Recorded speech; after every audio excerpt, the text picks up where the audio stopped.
कि एसआईपी में step up के क्या फ़ायदे होते हैं और इस सुविधा का कब इस्तेमाल करना चाहिए, क्योंकि बहुत सारे सवाल आते हैं कि मैं स्टेप अप करूं कि नहीं करूं, क्या करना चाहिए हमें, किस तरीके से इसमें जो टारगेट्स हैं वो अचीव हो सकते हैं। आपके हिसाब से क्या सलाह रहेगी? हर्ष, स्टेप अप बिल्कुल करना चाहिए मेरे हिसाब से, क्योंकि अगर आपकी इनकम बढ़ती है तो आपको इन्वेस्टमेंट भी बढ़ाना जरूरी है। लेकिन आज के दिन में क्या हो जाता है, इनकम बहुत फटाफट बढ़ रही है लोगों की, लेकिन लोग निवेश का माइंडसेट बढ़ाते ही नहीं है। हमने किसी से 5 साल पहले इन्वेस्टमेंट शुरू करवाया था 20,000 का, तो वो आज भी 20,000 की सिप कर रहे हैं। जब भी उनकी 50,000 की इनकम थी तो 20,000 करते थे, आज उनकी 2 लाख की मंथली इनकम है तो भी वो 20,000 ही कर रहे हैं। तो that will not lead them to create wealth. हाँ, मतलब वो एक टिक हो गया कि हाँ मेरे पास एसआईपी भी है, ना ही स्टेप अप किया है ना ही टॉप अप किया है। तो अगर स्टेप अप करते हैं, आप परसेंटेज डिफाइन कीजिए कि मैं हर साल अगर मेरी इनकम 10% से बढ़ रही है तो मैं निवेश भी 10% से बढ़ाऊंगा। और मान लीजिए कि आप वो डिफाइन पहले से नहीं करना चाहते हो, तो एक डिसिप्लिन बना लीजिए कि आप हमें अप्रैल में सुन रहे हैं, आज फर्स्ट वर्किंग डे है फाइनेंशियल ईयर का। तो आज से अगर आप कैलकुलेट करोगे कि मेरा इंक्रीमेंट जो हुआ है इस साल वो 6-7% का अगर हुआ है, तो आप 5% पकड़ के चलिए कि 5% निवेश को बढ़ा दीजिए आज से ही। तो एग्जिस्टिंग सिप में ही 5% का अमाउंट पकड़ के आप बढ़ा सकते हैं। और छोटी सिप जो इंट्रोड्यूस की है एम्फी ने इस साल से, तो सिप तो 250 रुपए की भी हो सकती है। अब तो किसी के पास रीजन ही नहीं है कि मेरे पास ज्यादा पैसे नहीं है, मैं निवेश नहीं कर सकता हूँ या कर सकती हूँ। 250 रुपए की सिप भी शुरू शुरू हो सकती है। तो मेरे हिसाब से ये एक बहुत बढ़िया टाइम है। आप प्लानिंग कीजिए, अच्छे से निवेश शुरू कीजिए।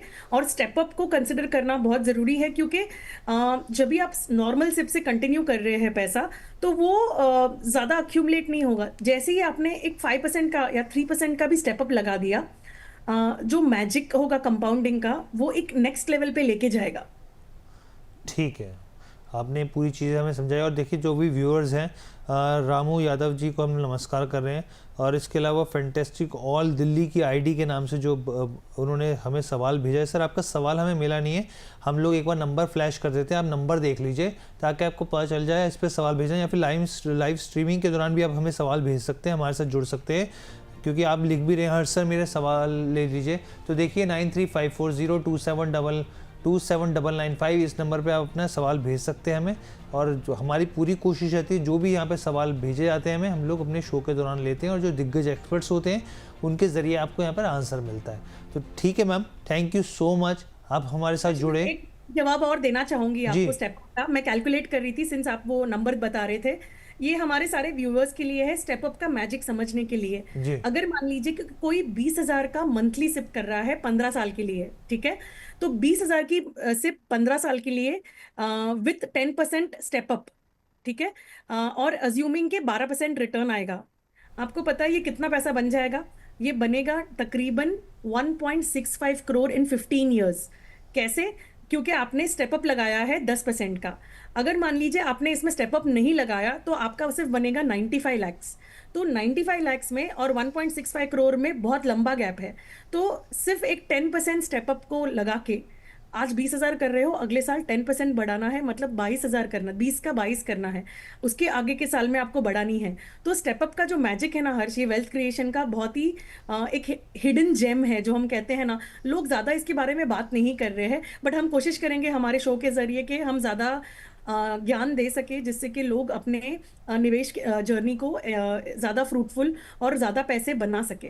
बिल्कुल मैम, और इस प्लेटफॉर्म के ज़रिए और इस शो के ज़रिए हमारी कोशिश भी यही रहती है कि हम अपने निवेशकों को, व्यूअर्स को ज़्यादा से ज़्यादा जागरूक कर सकें, जो ऐसे ऐसे टिप्स जो निवेशक जानते नहीं हैं, जो समझते नहीं हैं, उसके बारे में आप जैसे दिग्गज एक्सपर्ट्स उनको बताएं, समझाएं और उसके फ़ायदे गिनवाएं, ताकि वो भी ज़्यादा से ज़्यादा जागरूक हो सके और फाइनेंशियली मजबूत हो सके। हम लोगों की कोशिश भी यही रहती है इस प्लेटफॉर्म के ज़रिए यहाँ पर।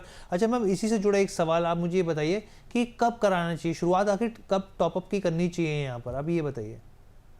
हर्ष, अगर स्टेपअप की बात कर रहे हैं जी तो इनकम अगर हर साल बढ़ रही है तो हर साल वो स्टेपअप लगाना जरूरी है, क्योंकि इन्फ्लेशन के साथ आपका इनकम भी बढ़ रहा है और आपका एक्सपेंस भी बढ़ रहा है, तो निवेश भी बढ़ना चाहिए।